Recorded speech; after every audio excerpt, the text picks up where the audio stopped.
बाबा जी ने जो ना मुझे कुछ पैसे भी दिए माशाल्लाह। कितने पैसे दिए नहीं बोलूँगा। जैसे कि मेरी यूएई कंट्री है, हमारी सऊदी अरब कंट्री है, मैं चाहूँगा कि ख़ास तौर से बाबा जी को जो है ना यूएई के लिए निमंत्रित हूँ, और मैं बाबा जी मेरे खून का खतरा भी आपको दूंगा और मैं लड़ूंगा आपके लिए। तो बाबा जी ने बोला, मानवी तवेंद्र जी, अगर आपके माता पिता भी आपको पैदा करने से पहले इसी तरह के टेस्ट ड्राइव करते रहते, वो ये हुआ कि 5:04 हो गए थे। तो मैंने जो इधर उधर देख रहा था, तो एक बाबा जी के पास के जो काम वो खिदमत करने वाले वो आए, आके बोले आपको कुछ चाहिएगा। तो मैंने बोला कि जी हाँ, मुझे नमाज़ पढ़नी है, 5:04 हो गए, ऑलरेडी टाइम हो गया।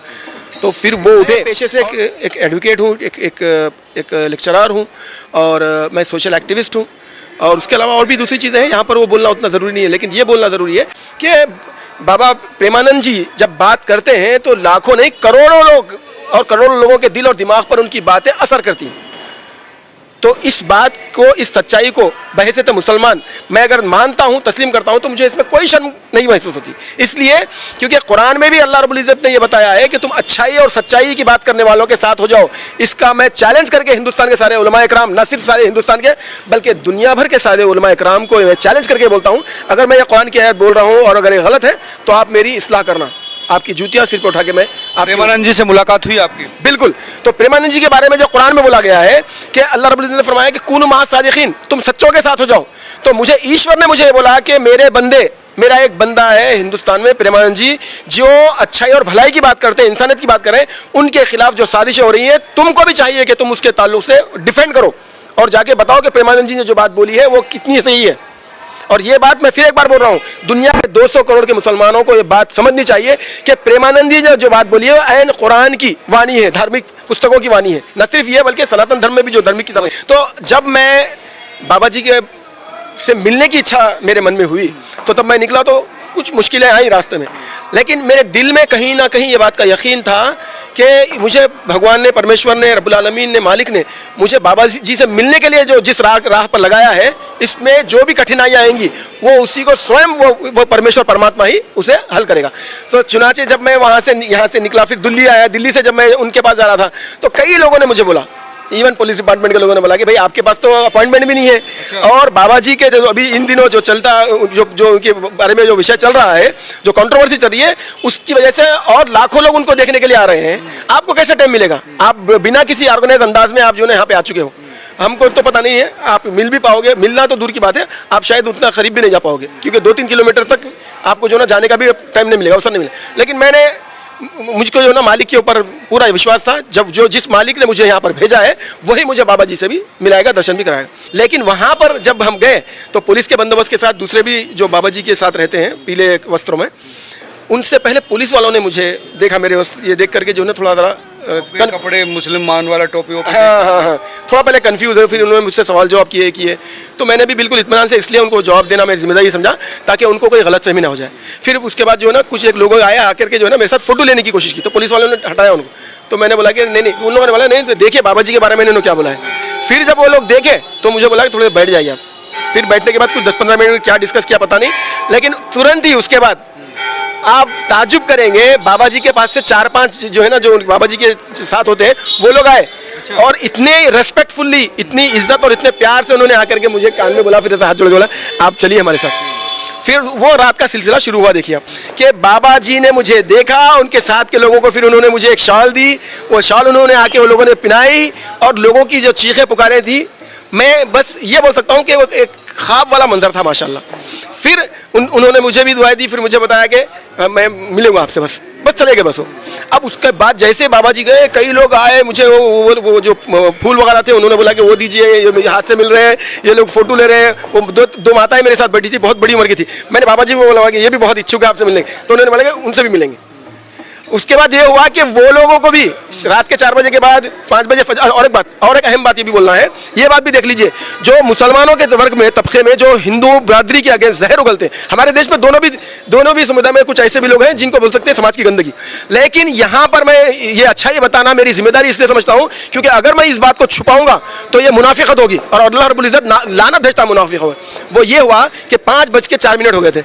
तो मैंने जो इधर उधर देख रहा था तो एक बाबा जी के पास के जो काम वो खिदमत करने वाले वो आए, आके बोले आपको कुछ चाहिएगा। तो मतलब मैंने बोला कि जी हाँ मुझे नमाज़ पढ़नी है, 5:04 हो गए, ऑलरेडी टाइम हो गया। तो फिर वो उठे, और सॉरी इससे पहले ये भी बोल दूँ कि मैं जब ज़मीन पर बैठ रहा था तो वो आया के बोले नहीं, बाबा जी ने बुलाया कि आप जो ना इस पर बैठेंगे। फिर वो कुछ लाए, वो हाँ कोई एक चीज़ लाए, नरम थी माशाल्लाह, उस पर उन्होंने मुझे इज्जत दी। तो ये इज्जत जो है ये बाबा जी के एक अखलाक और किरदार और कैरेक्टर का बहुत बड़ा नमूना है।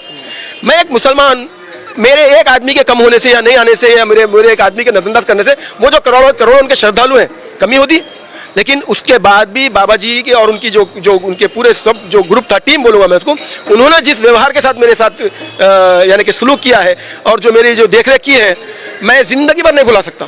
फिर फजर की नमाज के लिए उन्होंने मुझे बोला कि आप भी वो नमाज से पहले कुछ मुँह हाथ धोते हैं ना, वो भी चाहिए। मैं बोला बिल्कुल।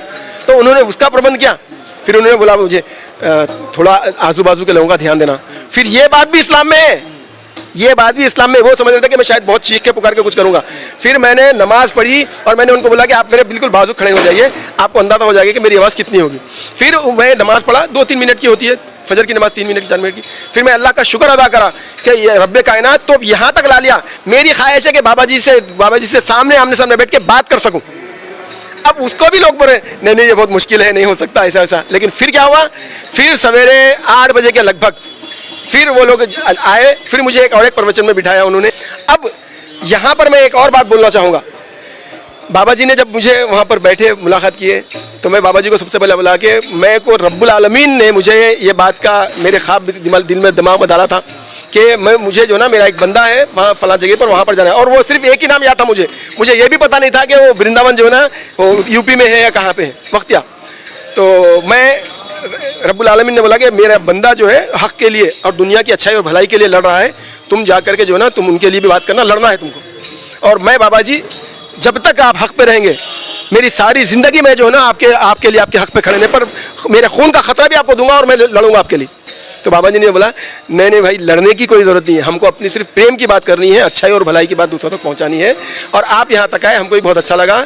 और ईश्वर आपके ऊपर जो ना और राधे जो वो बोल रहे थे उनकी कृपा हो। और उन्होंने क्या किया, फिर एक और शाल मुझे उड़ाई। तो लोगों ने बोला कि यहाँ पर 70-80 हज़ार लोग हैं, किसी को भी 2 शाल बाबा ने नहीं उड़ाई अभी तक, उस दिन की भी बात है। तो मेरे ये सौभाग्य थे। उसके बाद फिर बाबा जी ने जो ना मुझे कुछ पैसे भी दिए, माशाल्लाह। कितने पैसे दिए नहीं बोलूँगा, अच्छे खासे पैसे दिए। और बोला कि ये बस ये जो है ना आप रखिए, सफ़र है, बहुत सारी चीज़ें होती हैं और मालिक आपकी कृपा करे। और एक बात, जब बाबा जी की हमारी जो कन्वर्सेशन हो रही थी वो बादबता वहाँ पर रिकॉर्ड है। हाँ रिकॉर्ड है और वो लोग भी बता रहे थे। तो मैं भी इच्छुक हूँ कि वो रिकॉर्डेड कन्वर्सेशन को लूँ। अच्छा, बाबा जी से मुलाकात के बाद क्या आपका क्या मतलब, मैं बाबा जी के साथ जुड़ा, सुनिए, मैं जो चीज़ मैं महसूस कर रहा था मैंने वो बाबा जी को बोली है, और भी मज़ीद बात आगे बोलूँगा। लेकिन मैंने ये बात ठान ली है कि मैं बाबा जी के किसी भी ऐसे काम को जो बाबा जी जो ना इंसानियत और भलाई के लिए कर रहे हैं, मैं डेफिनेटली मैं उनका साथ दूंगा। मैं नहीं बल्कि हमारी अरब कम्युनिटी भी साथ देगी। अब्दुल्ला बिन बहामिद साहब का कहना था कि इस ख्वाब जो देखा था, खुदा ने कहा था कि जाकर आप मिलो बाबा जी से, प्रेमानंद जी से, तो वो ख्वाब मेरा पूरा हुआ। प्रेमानंद जी से मिलकर जो आध्यात्मिक अनुभूति उनको हुई वो वर्णन योग नहीं है। कहते कि ज़िंदगी सफल हो गई। अगर आपको भी वीडियो अच्छी लगी हो तो शेयर कीजिए ताकि अरब अमेरिका तक भी पहुँचे कि किस तरह से एक संत सनातन की सेवा कर रहे हैं। और उनके चाहने वाले सिर्फ हिंदू सनातनी नहीं है बल्कि मुस्लिम भी है पूरे देश में।